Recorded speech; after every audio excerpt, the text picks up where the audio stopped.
Canada just added 83,000 jobs in June 2025. Biggest jump since January. Sounds like we should be doing a victory lap, right? But here's the catch.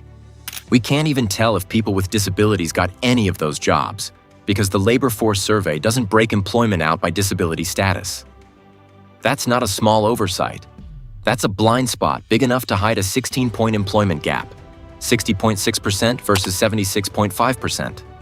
So today, we're digging into the data blackout, why it matters, and how a strong labor market can still leave millions behind. So why do these monthly jobs updates feel like a scoreboard, when a huge chunk of the country isn't even on the board? Every month we get the same ritual: headlines, charts, hot takes, people arguing in the comments like it's sports radio. And when June 2025 dropped, the number was clean and shiny. Canada added 83,000 jobs. Biggest jump since January. Politicians smiled. Economists did their little resilient dance. Companies hit repost with a clapping hands emoji they definitely didn't type themselves. But here's the catch. The labor force survey, the thing we treat like the official monthly truth, doesn't break employment out by disability status. It will slice the labor market by age, gender, region, education, immigration status, and indigenous identity. It has plenty of tabs, plenty of filters. Just not that one. So if you're trying to answer a basic question like, did disabled Canadians gain jobs this month? The survey can't tell you. Did they lose jobs?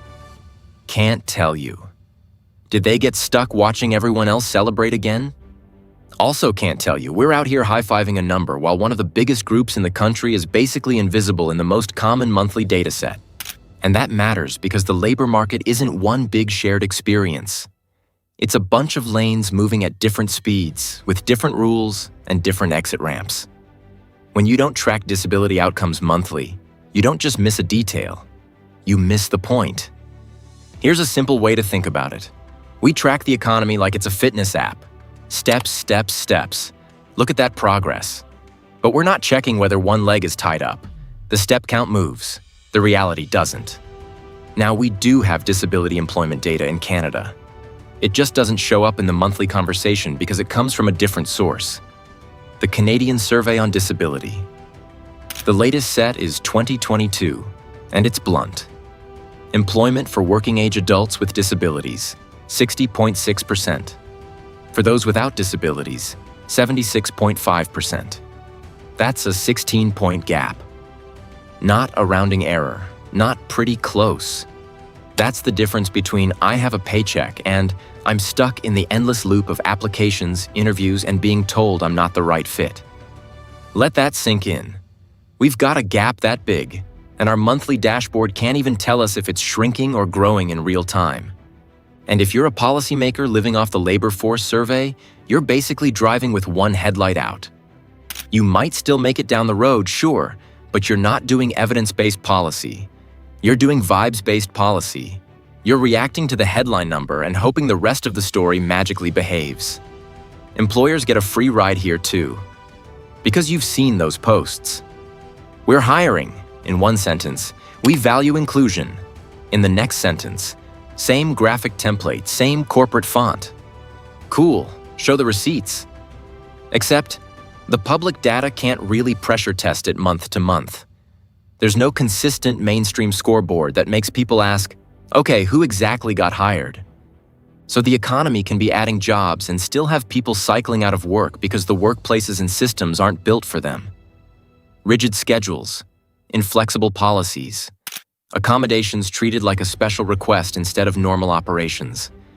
And our monthly stats won't catch that churn. This hidden jobs gap isn't just a moral story, it's a measurement problem.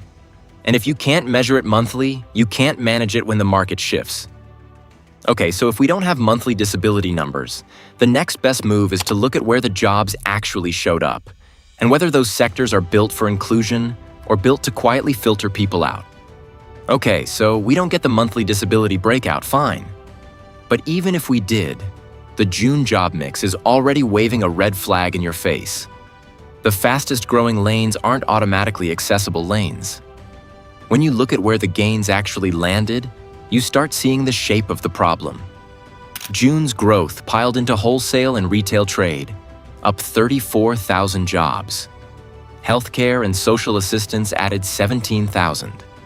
Construction also rose, with an estimated increase around 10,000. On paper, that sounds broad. In real life, those are very specific work environments with very specific rules, and they don't always play nice with disability and chronic illness. Here's what nobody tells you. Sector names are basically marketing. Retail sounds like a simple job. Healthcare sounds noble. Construction sounds like good money. But the day-to-day is where people get screened out. Scheduling, physical strain, noise, lighting, pace, training pipelines that assume you have zero interruptions in your life. And whether accommodations are treated like normal operations or like you're asking for a personal favor from the manager's soul. Start with retail, because retail is one of the most common sectors for workers with disabilities. The 2022 Canadian Survey on Disability says retail trade employs 11.3% of workers with disabilities. So clearly, people are already there. But retail also runs on unpredictability. Hours that move around, shifts that get cut, shifts that get added last minute, and a lot of roles that quietly demand you stand forever, lift more than the job posting admitted, and stay customer-ready in sensory environments that can be brutal. Then there's the part-time reality. When your hours hover under whatever threshold triggers benefits, it's not a cute flexibility perk. It's a ceiling. Now healthcare and social assistance. This is the biggest sector for disabled workers, with 14.6% employed there, according to that same CSD data. That sounds like a win, right? It can be.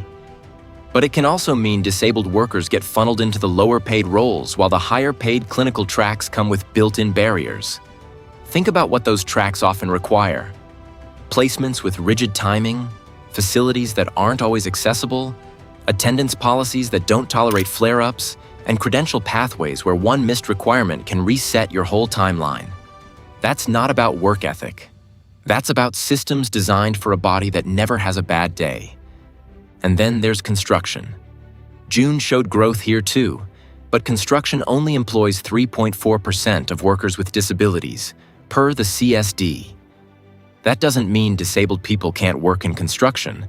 It usually means the industry gates are narrow, hiring norms that run on who you know, job sites that aren't built for accessibility as a default, apprenticeship entry points that act like bouncers, not bridges. Now stack one more June detail on top of all of this. The surge leaned part-time. Part-time can absolutely help when someone needs flexibility. But part-time also shows up with the classic bundle of less, lower pay, fewer benefits, fewer hours to qualify for plans, fewer promotions, and a resume that gets read as not committed, even when the person is managing a system that never offered a stable lane in the first place. This is how you get the headline. Jobs are being added, while workers are still leaving. Not because people don't want to work, because the jobs being added don't reliably come with stability or basic accessibility.